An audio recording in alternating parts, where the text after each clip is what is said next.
Hi hello மக்களே, எல்லோரும் நலமாக இருப்பீங்க நம்புகிறேன். ஒரு சின்ன அப்டேட் கொடுத்துட்டு போகலாம் தான் வந்தேன். என்னென்னா, மிடில் ஈஸ்ட் கண்ட்ரிஸ், அதாவது மத்திய கிழக்கு நாடுகளில் ஆல்ரெடி போர் போயிட்டுருக்கு. நீங்கள் பார்த்துருக்கீங்க, குறிப்பாக இஸ்ரேல் அண்ட் ஈரான். ஸோ அந்த நாடெல்லாம் சீக்கிரம் அமைதிக்கு திரும்பணும் நானும் வேண்டிக்கிறேன். அந்த போர்லாம் நல்லபடியாக முடிஞ்சிடும் சீக்கிரம்னு வேண்டிக்கோங்க, நானும் வேண்டிகிட்ருக்கேன். நான் சொல்ல வந்த முக்கியமான அப்டேட் என்னென்னா, இந்த ஈரான் வழியாக தான் 20% ஆஃப் த குரூட் ஆயில் இந்த வேர்ல்டில் இருக்க முக்கியமான பிளேசஸ்க்கு டிஸ்ட்ரிபியூட் ஆகிட்டு இருக்கு.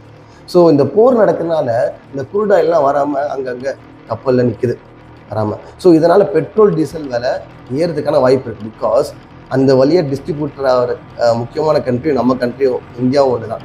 ஸோ நம்மக்கிட்ட இருக்க ஸ்டாக் காலி ஆச்சுன்னா ஸ்டாக் இன்னும் கம்மியாக என்ன பண்ணுவாங்க, பெட்ரோல் டீசல் விலை கண்டிப்பாக ஏற்ற தான் செய்வாங்க. அதை நான் ஒன்றும் சொல்ல முடியாது. ஸோ இப்போது விலை கம்மியாக இருக்கும் போதே பெட்ரோல் டீசல் உங்கள் வண்டியில் ஃபில் பண்ணி வச்சுக்கோங்க. இன்னும் யோசிச்சுட்டு இருக்கீங்க, ஆல்ரெடி பெட்ரோல் ஃபங்க்ஷன் வலிச்சு இறங்கிட்டு இருக்கு. ஸோ போங்க, நிற்காதீங்க, ஸ்டார்ட் பண்ணுங்கள். பாய் பாய்.